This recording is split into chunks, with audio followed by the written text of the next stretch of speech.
नमस्कार मित्रांनो, तुम्हाला माहित आहे का, यौवनावस्था म्हणजेच प्युबर्टी मध्ये मुलांमध्ये कोणते बदल होतात, त्याची कारणे आणि परिणाम कोणते आहेत? आजच्या व्हिडिओमध्ये आपण जाणून घेणार आहोत मुलांमध्ये यौवनावस्थेत शरीरात होणारे 10 महत्त्वाचे बदल. ते का होतात आणि या काळात मुलांनी स्वतःची काळजी कशी घ्यावी हे अगदी सोप्या भाषेत समजून घेणार आहोत. चला तर मग सुरुवात करूया. 1. उंची आणि वजन झपाट्याने वाढणे. यौवनावस्थेतील सुरुवातीच्या महत्त्वाच्या बदलांपैकी एक म्हणजे उंची आणि शरीराची वाढ वेगाने होणे. या काळात काही मुलांची उंची काही महिन्यांमध्येच लक्षणीय वाढू शकते. हात पाय लांब होणे, शरीराचा आकार बदलणे आणि वजनामध्येही बदल होणे सामान्य आहे. यामागे शरीरातील हार्मोन्सची भूमिका असते. प्रत्येक मुलाची वाढ एकाच वेगाने होत नाही. एखाद्या मुलाची उंची लवकर वाढू शकते तर दुसऱ्या मुलाची वाढ थोडी उशिरा सुरू होऊ शकते. म्हणून स्वतःची तुलना दुसऱ्या मुलाशी करणे योग्य नाही. योग्य आहार, पुरेशी झोप, नियमित शारीरिक हालचाल आणि चांगल्या आरोग्याच्या सवयी या काळात खूप महत्त्वाच्या असतात. 2. जननेंद्रियांची वाढ आणि शरीराची लैंगिक परिपक्वता. यौवनावस्थेत मुलांच्या शरीरातील प्रजननाशी संबंधित अवयवांमध्येही हळूहळू वाढ आणि परिपक्वता सुरू होते. यामध्ये अंडकोश आणि लिंगाच्या आकारात बदल होणे तसेच शरीराची प्रजनन क्षमतेकडे वाटचाल होणे यांचा समावेश होतो.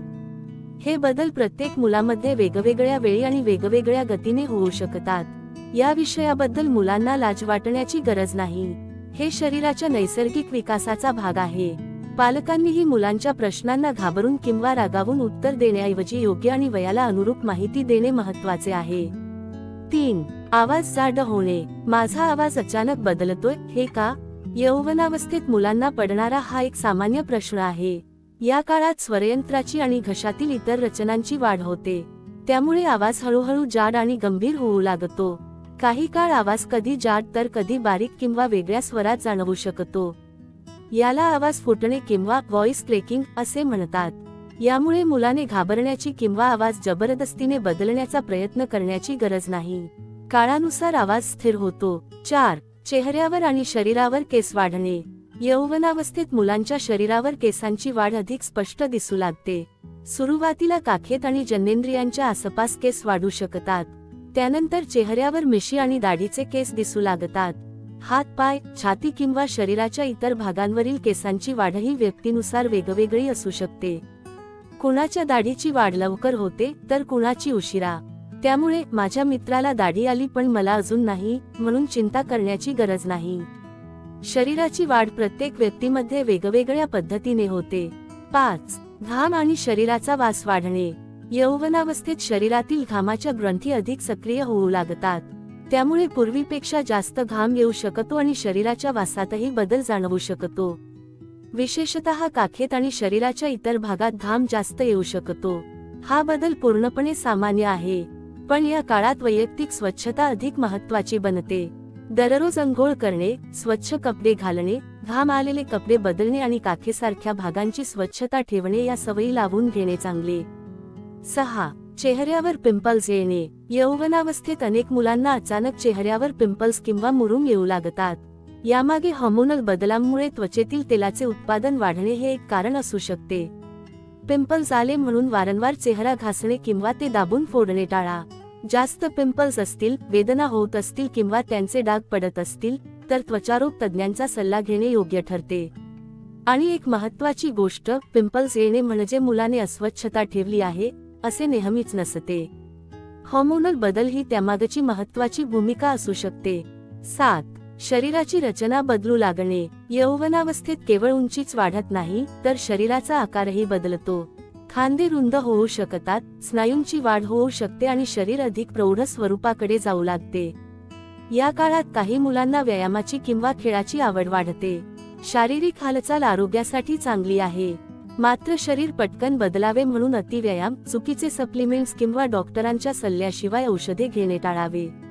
नैसर्गिक वाढीसाठी पौष्टिक आहार, व्यायाम आणि पुरेशी झोप अधिक महत्त्वाची आहे. 8. वीर्यनिर्मिती आणि स्वप्न दोष होऊ शकतो. यौवनावस्थेत मुलांच्या शरीरात प्रजननाशी संबंधित बदल सुरू होतात आणि शुक्राणूंची निर्मिती सुरू होते. काही मुलांना झोपेत अनैच्छिकपणे वीर्यस्खलन होऊ शकते. याला सामान्य भाषेत स्वप्न दोष किंवा नाईटफॉल असे म्हणतात.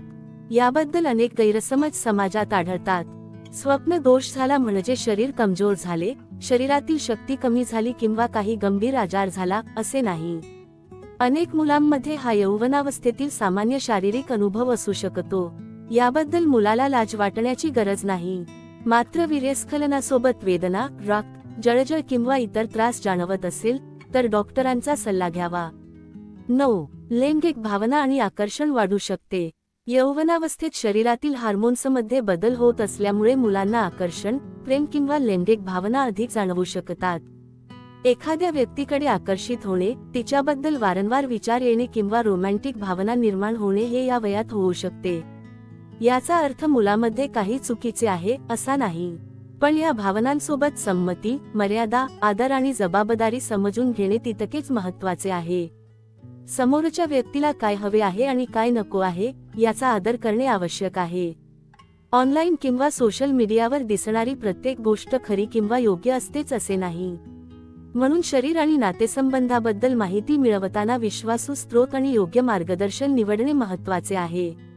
10. मनस्थितीमध्ये बदल होणे. यौवनावस्था म्हणजे फक्त शरीरातील बदल नाहीत. या काळात मनातही अनेक बदल होऊ शकतात. कधी अचानक आनंदी वाटणे, तर कधी चिडचिड होणे, राग येणे, लाज वाटणे किंवा एकटं राहावंसं वाटणे असे अनुभव काही मुलांना येऊ शकतात. यामागे हार्मोनल बदलांसोबतच शाळेचा ताण, मित्रांचे संबंध, शरीरात होणारे बदल आणि स्वतःबद्दल निर्माण होणारे प्रश्न यांचाही परिणाम असू शकतो. म्हणून मुलाच्या प्रत्येक चिडचिडीकडे हा मुद्दाम त्रास देतोय अशा नजरेने पाहण्याऐवजी त्याच्याशी संवाद साधणे महत्त्वाचे आहे. त्याला प्रश्न विचारण्याची मोकळीक द्या. त्याच्या शरीराविषयी किंवा भावनांविषयी प्रश्न विचारल्यावर त्याची खिल्ली उडवू नका, कारण या वयात मिळालेली योग्य माहिती मुलाच्या पुढच्या आयुष्यासाठी खूप महत्त्वाची ठरू शकते. मित्रांनो, तर आपण पाहिले की मुलांमध्ये यौवनावस्थेत असे अनेक नैसर्गिक बदल होऊ शकतात. सगळ्यात महत्त्वाची गोष्ट म्हणजे प्रत्येक मुलाची प्युबर्टीची वेळ आणि गती वेगळी असते. म्हणून दुसऱ्या मुलाशी स्वतःची तुलना करू नका. काही बदल लवकर होऊ शकतात तर काही बदल थोडे उशिरा दिसू शकतात.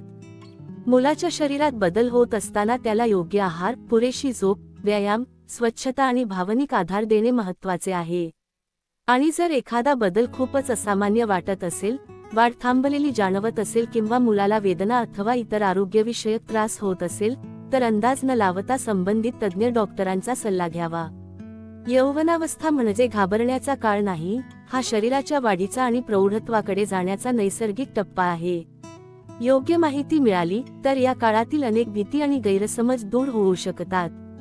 हा व्हिडिओ तुम्हाला उपयोगी वाटला असेल तर लाईक, शेअर, सबस्क्राईब करा.